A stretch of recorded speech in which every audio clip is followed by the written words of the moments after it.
Lord, may kami nagtulong Lord nga sana itas mo Lord ang buong isip, puso ng Prime Minister o President ng China nga isipin niya po ang paano ang pagbubuhay ng matahimik at huwag na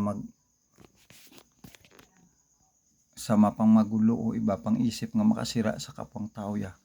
At iniisip ni Lord, hiningi namin Lord ang yung president ng Russia at USA mag-isa upang mawala ng lahat ng mga gira sa buong mundo at sana mag-isa sila upang makatulong sa lahat ng mga disaster dito na tinamaan ng mga kuan sa lungsod ng Pilipinas, katulad sa pagputok ng mga bundok, pag daan ng mga malaking pinsala ng mga bagyo o typhoon dito at marami pang disaster.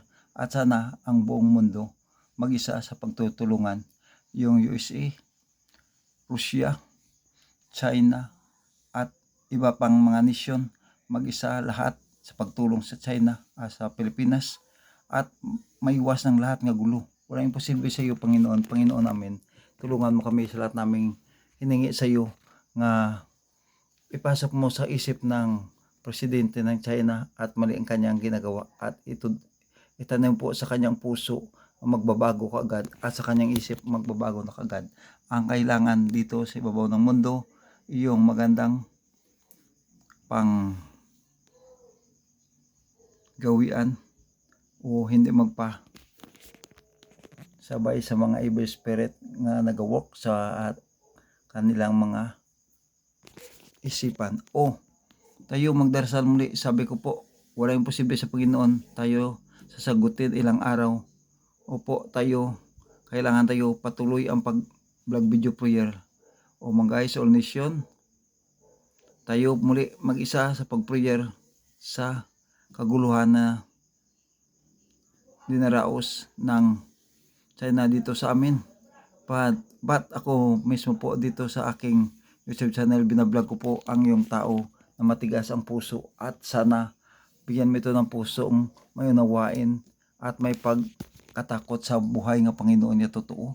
Ang katulad ng president ng China, sana hindi salita kundi gagawin ito kung paano matulungan ang Pilipinas sa buong Pilipinas. Maliit lang ito ang nation, nangangailangan ng lahat ng tulong. Marami itong pinagdaanan ng mga disaster katulad ng pagputok ng pagsingaw ng volcano dito, pagputok ng ibang mga volcano sa mga Bulkang Taal at Bulkang Mayon daw parang puputok naman ito. Sana tayo manalangin sa buhay ng Panginoon. Lahat ng nasyon magtulong sa atin. Huwag na tayo magkalaban sa kanila. Tayo mag-isa sa pananaw ng ating banal nga Panginoon. Panginoon namin, nandiyan kasi taas sa kalangitan po.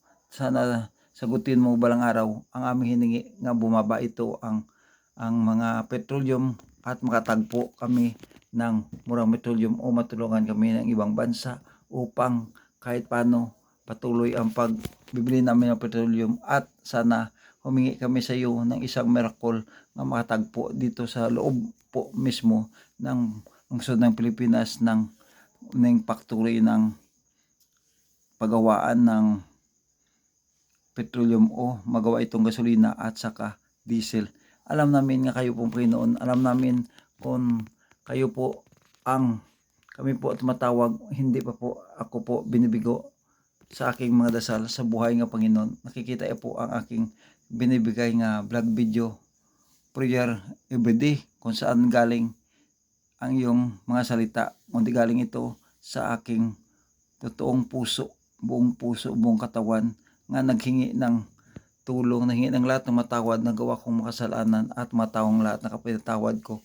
At tayo muli mag-create na ng isang miracle ang ating Panginoon nga tayo mawala ng lahat ng mga gulo sa mundo. Ito po ang binabalak ko ngayon na magkaroon ng peace of mind, magkaroon ng mga magandang pagbubuhay ang buong bansa na mawalang lahat ng mga gulo.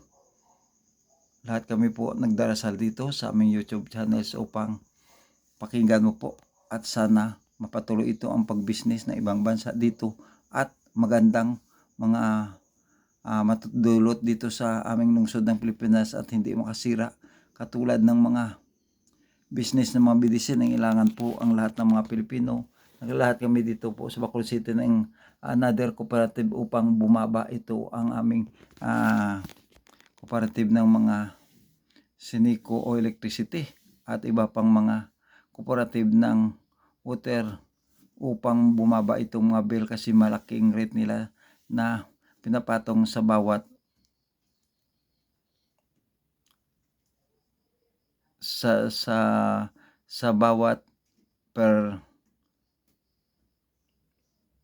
cubic mataas ang singil ng electricity namin ito ng Sinico.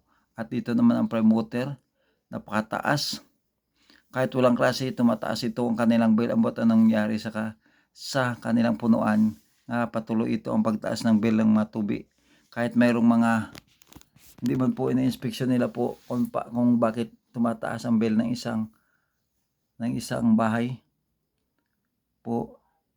Hindi namin alam kung ano nangyari. Pero sa banal na Panginoon kami nagdarasal sa Kanya na magpasok muli dito ang ibang mga cooperative na mga negosyo, business regarding sa mga water, kung paano magtuklas ng water dito at upang kahit paano matili sa hindi masyadong mataas ang bill rate ng mga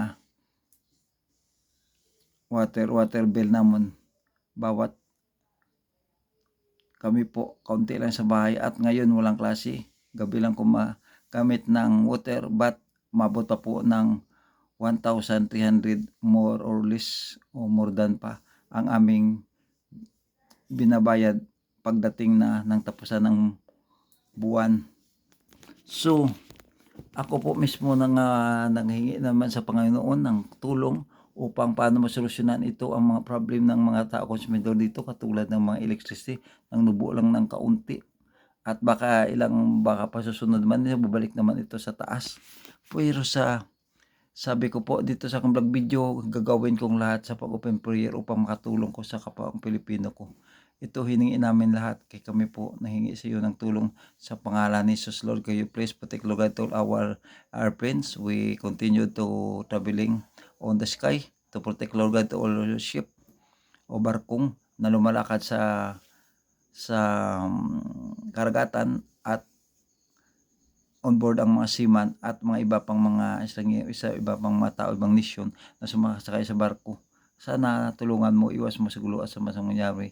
Lord, please protect to all seamen on board on the ship and to all soldiers during the flying on the sky, and to protect all family, to all soldier, and please help me, Lord God. I hope, Lord God, to all government employee, we receive all blessing from the government and anytime, anywhere, and to increase the salary. How many years nang hinihintay po ng lahat ng mga government employee katulad ng mga teacher, mga government employees, non-uniform personnel at iba pa po na tumatrabaho sa government under the uniform personnel. Po kami po nagdalangin sa iyo, Panginoon, nga sana matupad po ang aming hiningi sa iyo araw at gabi po kami nagdarasal.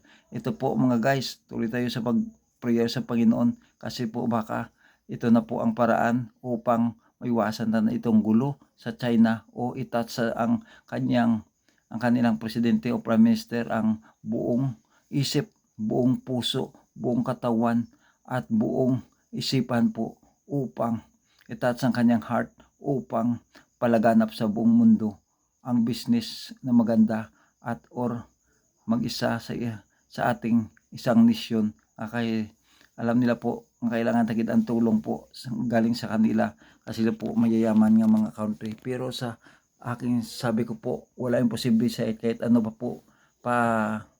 kahit paano pa katigas katulad ng bato. Saka patuloy ito na laglagan ng water o rain araw-araw ito